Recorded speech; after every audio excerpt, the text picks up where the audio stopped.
நீங்கள் செய்ய விரும்பிய பெரிய விஷயத்தைப் பற்றி யாரிடமாவது சொல்லியிருக்கிறீர்களா? அதன் பிறகு என்ன நடந்தது என்பதை நீங்கள் கவனித்திருக்கிறீர்களா? சில சமயங்களில் நம் கனவுகளைப் பற்றி அதிகமாக பேசும்போது அவற்றை அடைவது கடினமாகிவிடும். ஒரு காலத்தில் ஒரு சிறிய கிராமத்தில் சைமன் என்ற இளைஞன் வாழ்ந்தான். அவனுக்கு பெரிய கனவுகள் இருந்தன. ஒவ்வொரு வாரமும் அவன் புதிதாக ஏதாவது ஒன்றை தொடங்கினான். ஒரு நாள் அவன் ஒரு கடை திறக்க விரும்பினான். அடுத்த வாரம் அவன் மட்பாண்ட வேலைகளை கற்றுக்கொள்ள திட்டமிட்டான். பிறகு அவன் ஒரு வீடு கட்ட முடிவு செய்தான். ஆனால் சைமனுக்கு ஒரு விசித்திரமான பழக்கம் இருந்தது.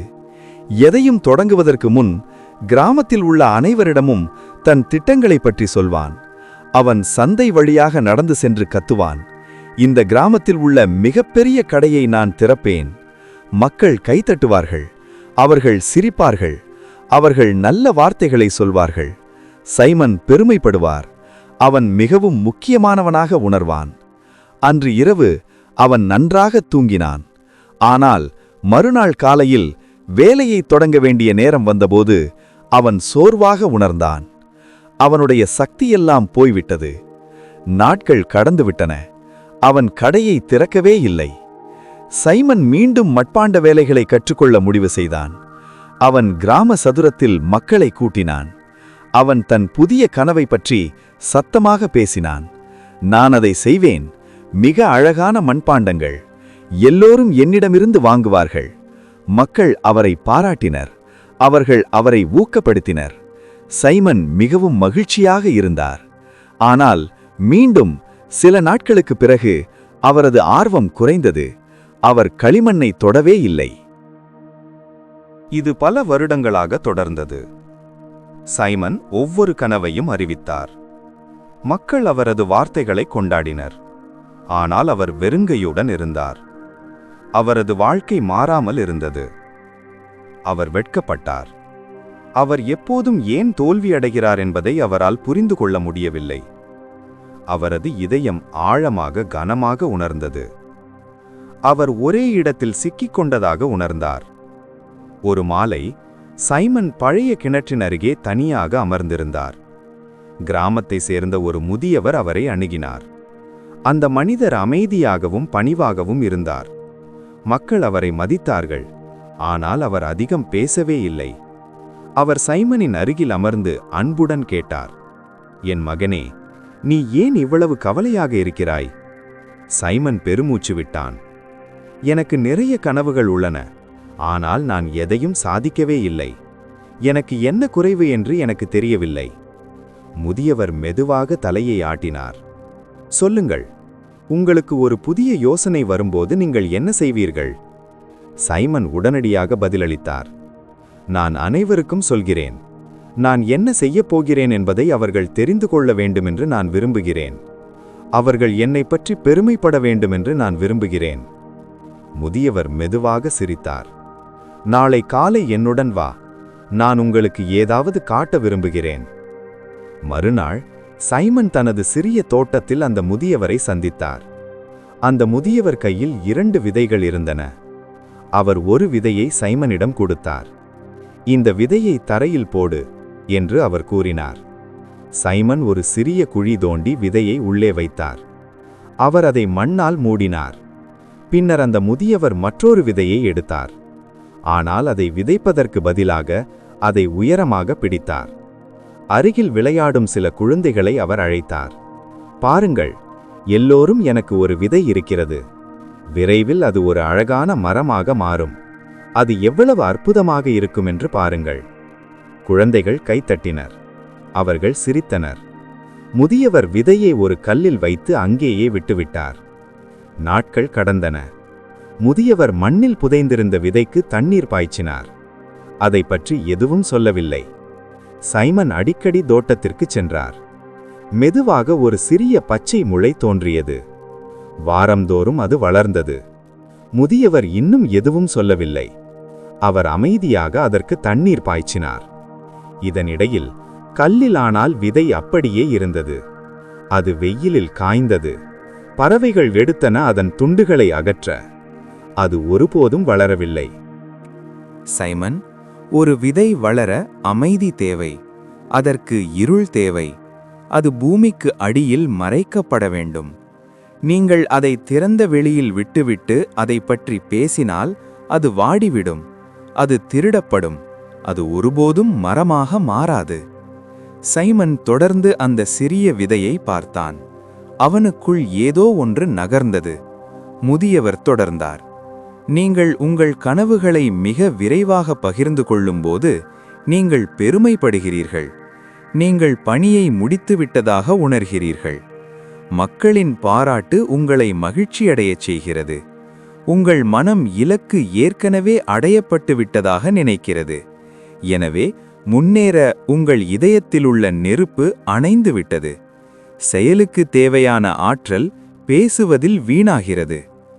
சைமனின் முகம் சூடாக இருப்பதை உணர்ந்தான். அவர் அதை சரியாக செய்து கொண்டிருந்தார். ஒவ்வொரு முறையும் அவர் ஒரு திட்டத்தை அறிவிக்கும்போது அவர் வெற்றி பெற்றதாக உணர்ந்தார். அது இருந்திருக்கும். ஆனால் அவர் உண்மையில் வேலை செய்ததில்லை. பாராட்டு போதுமானது. கைத்தட்டல் போதுமானது. முடிக்க வேண்டிய அவசியத்தை அவர் ஒருபோதும் உணரவில்லை. ஏனென்றால் அவர் ஏற்கனவே எல்லாம் முடிந்துவிட்டதாக நினைத்தார். வயதானவர் சைமனின் தோளில் கை வைத்தார். ஆரம்பத்தில் கனவுகள் உடையக்கூடியவை. அவற்றுக்கு பாதுகாப்பு தேவை. அவற்றை அமைதியாக வைத்திருங்கள். உங்கள் உழைப்பின் இருண்ட மண்ணில் அவை வளரட்டும். மரம் வலுவாக வளரும்போது எல்லோரும் அதை பார்ப்பார்கள். நீங்கள் அதை அறிவிக்க தேவையில்லை. சைமன் முதியவருக்கு நன்றி தெரிவித்தார். அவர் மெதுவாக வீட்டிற்கு நடந்தார். அவரது மனம் யோசனைகளால் நிறைந்திருந்தது. அன்று இரவு அவர் ஒரு முடிவெடுத்தார். அவர் புதிதாக ஏதாவது முயற்சிப்பார். ஆனால் இந்த முறை அவர் யாரிடமும் சொல்ல மாட்டார். அவர் ஒரு எளிய இலக்கை தேர்ந்தெடுத்தார். ஒரு மர நாற்காலியை உருவாக்குவது. அவர் அதை அறிவிக்கவில்லை. அவர் மக்களை சேகரிக்கவில்லை. அவர் தொடங்கினார். ஒவ்வொரு மாலையும் தனது அன்றாட வேலைகளுக்குப் பிறகு அமைதியான ஒரு மூலைக்கு சென்று மரத்துடன் வேலை செய்தார். சில நாட்கள் அவர் உற்சாகமாக உணர்ந்தார். சில நாட்கள் அவர் சோர்வாக உணர்ந்தார். ஆனால் யாருக்கும் தெரியாததால் யாரோ ஒருவர் அவரிடம் எந்த கேள்வியும் கேட்கப்படவில்லை. யாருக்கும் எந்த எதிர்பார்ப்பும் இல்லை. அவர் மீது எந்த அழுத்தமும் இல்லை.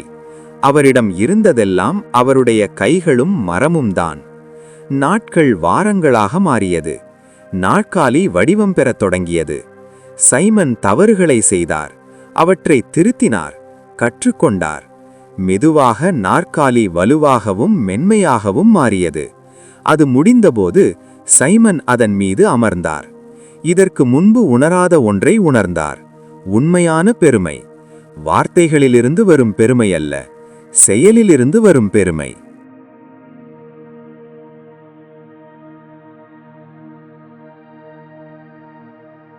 ஒரு நாள் காலை சைமனின் வீட்டிற்கு வெளியே இருந்த நாற்காலியை அவரது பக்கத்து வீட்டுக்காரர் பார்த்தார்.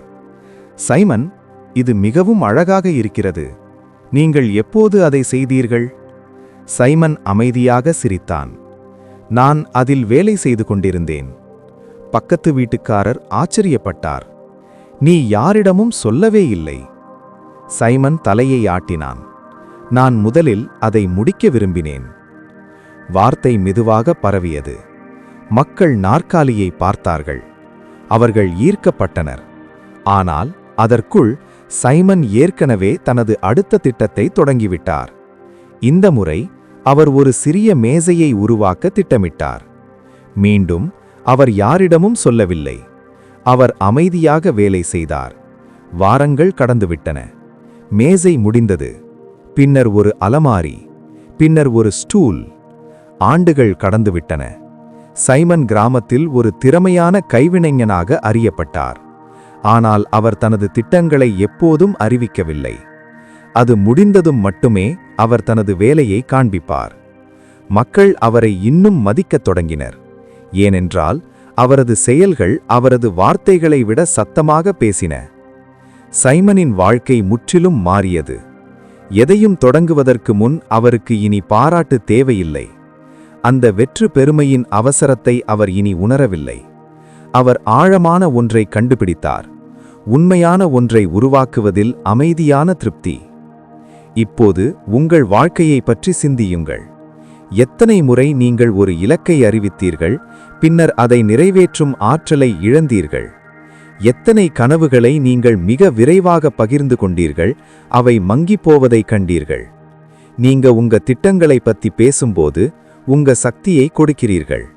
மற்றவர்களின் எதிர்வினைகள் உங்க கடின உழைப்பை மறைக்கிறீர்கள். உங்க கனவுகளை உங்களுக்குள்ளேயே வையுங்க, அவங்களை பாதுகாக்க. உங்க வேலை தயாராக இருக்கும்போது அது பேசட்டும். நீங்க என்ன கட்டுகிறீங்கன்னு உலகம் தெரிஞ்சுக்க வேண்டிய அவசியமில்ல. நீங்க என்ன உருவாக்கி இருக்கீங்கன்னு மட்டும்தான் அதுக்கு தெரியணும். அதனால அடுத்த முறை உங்க பெரிய யோசனையை எல்லாருக்கும் சொல்லணும்னு தோணுது, நிறுத்துங்க, அசையாமல் இருங்க. விதை இருளில் வளரட்டும். மரம் வலுவா வளரும்போது நீங்க ஒரு வார்த்தை கூட சொல்லாமலேயே எல்லாரும் அதை பார்ப்பார்கள். இந்த கதை உங்க இதயத்தை தொட்டிருந்தால் அதை கேட்க வேண்டிய ஒருவருடன் பகிர்ந்து கொள்ளுங்கள். வாழ்க்கையை பற்றி நாம பார்க்கும் விதத்தை மாற்றும் கூடுதல் கதைகளுக்கு குழு சவுங்கள். கேட்டதற்கு நன்றி.